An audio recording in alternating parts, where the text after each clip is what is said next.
दोस्तों नमस्कार। Colonel Ajay CEO astro money group first global astro finance digital channel से आपसे मुखातिब होता हूं। आज गुरुवार 9 जुलाई सन 2026। आज के इस एपिसोड में हम चर्चा करेंगे शुगर यानी चीनी की राष्ट्रीय व अंतर्राष्ट्रीय महत्वपूर्ण खबरें और बाजार ट्रेंड। दोस्तों अजय एस्ट्रो मनी ग्रुप हर संभव प्रयास करता है कि आपको तमाम कमोडिटीज़ के ऊपर अपडेट दे। आज का अपडेट इस शो का है शुगर यानी चीनी। जानिए पूरी रिपोर्ट विस्तार से। साथ साथ चैनल को सब्सक्राइब करना बिल्कुल ना भूलें और कोई भी स्पॉट मार्केट की विशेष अग्रिम रिसर्च रिपोर्ट के लिए भी संपर्क कर सकते हैं, जो कि सहयोग राशि अदा करने पर उपलब्ध हो पाएगी। सबसे पहले हम चर्चा करेंगे शुगर यानी चीनी की अंतर्राष्ट्रीय महत्वपूर्ण खबरें।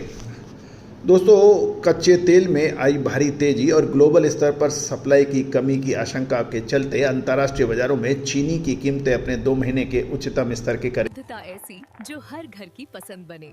सुधा महेश ठक्कर, हल्दी के विश्वसनीय निर्यातक। आज ही संपर्क करें। पहुंच गई है। आइस शुगर अक्टूबर 2026 ये 15.11 सेंट्स पर स्थिर रही, जबकि सत्र के दौरान 15.39 सेंट के उच्चतम स्तर पर ये स्तर पहुंच गया, जो कि 2 महीने के पीक के काफ़ी करीब है। लंदन वाइट शुगर की बात करें तो अक्टूबर 2026 इसमें 1% की बढ़त दर्ज की गई और ये 480.60 यूरो प्रति टन पर पहुंच गई। वहीं अक्टूबर raw white sugar premium 139.28 dollar प्रति टन दर्ज हुई। दोस्तों कच्चे तेल की बात करें तो अमेरिका और ईरान के बीच चलते जियोपॉलिटिकल टेंशन के अगस्त WTI क्रूड ऑयल 3.08 डॉलर की उछाल के साथ 73.52 डॉलर प्रति बैरल पे बंद हुआ और कच्चे तेल के महंगे होने से एथनॉल बनना अधिक मुनाफेदार साबित हो जाता है, जिससे ब्राजील जैसे बड़े उत्पादक देशों में चीनी मिले गन्ने को मसाले, खुशबू और प्योर जांच टेस्ट से भर दे हर जुबां पे स्वाद। एवरीडे मसाले, देश का स्वाद। के उत्पादन के बजाय बायोफ्यूल के लिए डाइवर्ट कर सकती हैं। ग्लोबल डेफिसिट की बात करें तो सबसे महत्वपूर्ण बिंदु है, इसको बहुत ध्यान से देखें समझें। एक पूर्वानुमान के हिसाब से खबर निकल के आ रही है कि शुगर आगामी 2026-27 सीजन के दौरान ग्लोबल स्तर पर चीनी में 6 लाख टन की कमी यानी डेफिसिट देखने की उम्मीद लगाई जा रही है। ये एक बहुत महत्वपूर्ण बिंदु है। साथ साथ ब्राज़ील और भारत में एल नीनो का प्रभाव हाल के दिनों में कमज़ोर जरूर हुआ है, लेकिन फसल को लेकर जोखिम अभी पूरी तरह से टला नहीं है। इसके अलावा ब्राज़ील की CNPE द्वारा पेट्रोल में एथनॉल ब्लेंडिंग बनाने के फैसले को टालने से कारोबारी कुछ सतर्क जरूर नजर आ रहे हैं।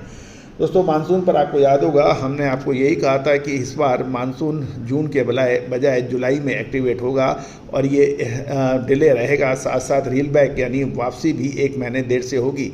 वैसे ही कुछ देखने को मिला है। अब हम बात करते हैं डोमेस्टिक शुगर न्यूज़ की, यानी भारतीय शुगर मार्केट में यानी चीनी बाज़ार में क्या हो रहा है। भारत के घरेलू चीनी बाजार में मांग और सरकारी नीतियों के कारण इस समय काफ़ी बड़ी हलचल देखी जा रही है। बढ़ती कीमतें और मजबूत मांग।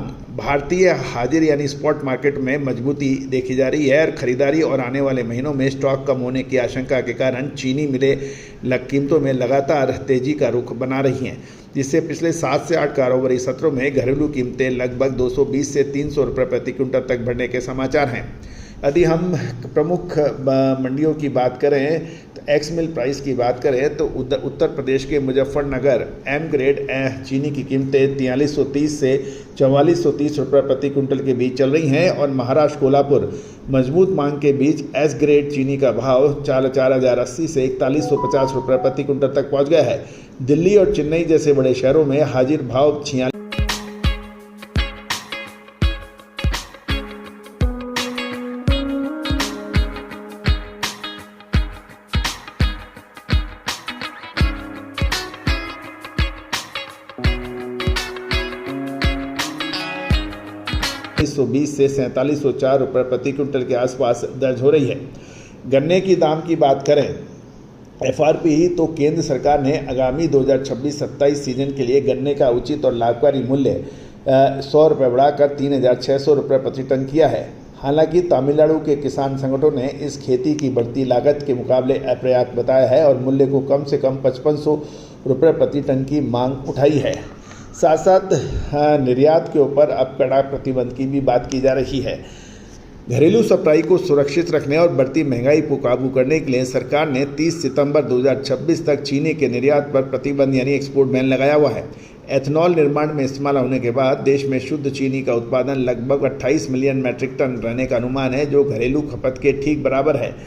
जहाँ तक बाजार की अब आउटलुक की बात करें तो कच्चे तेल की ऊंची कीमतें, ग्लोबल स्तर पर उत्पादन की कमी का अनुमान और भारत में चीनी के निर्यात पर लगा प्रतिबंध चीनी की कीमतों को ग्लोबल और घरेलू दोनों स्तरों पर लंबी अवधि को सहारा दे रहे हैं। आने वाले हफ्तों में कीमतों में नरमी की संभावना थोड़ी कम ही नज़र आ रही है।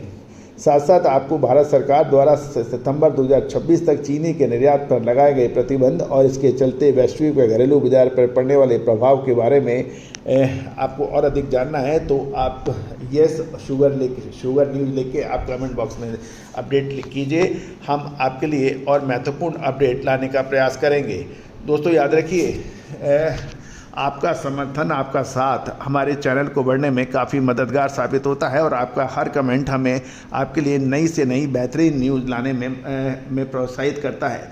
साथ साथ अनाज, गेहूं, मक्का, बाजरा, चावल, चीनी के साथ साथ दलहन, तिलहन, मसाला, अनाज, कपास, इन पर भी अग्रिम विशेष रिसर्च रिपोर्ट के लिए संपर्क कर सकते हैं। साथ साथ हमारा साप्ताहिक अखबार जो मात्र 3000 रुपये वार्षिक शुल्क पे उपलब्ध है, इसमें मंडियों के ताज़ा भाव, डेली अपडेट आपको व्हाट्सएप पे, साथ साथ साप्ताहिक रूप से देश विदेश की महत्वपूर्ण खबरों के साथ साथ विश्लेषण आपको मिलता है। आज ही संपर्क करें। All the very best, good luck.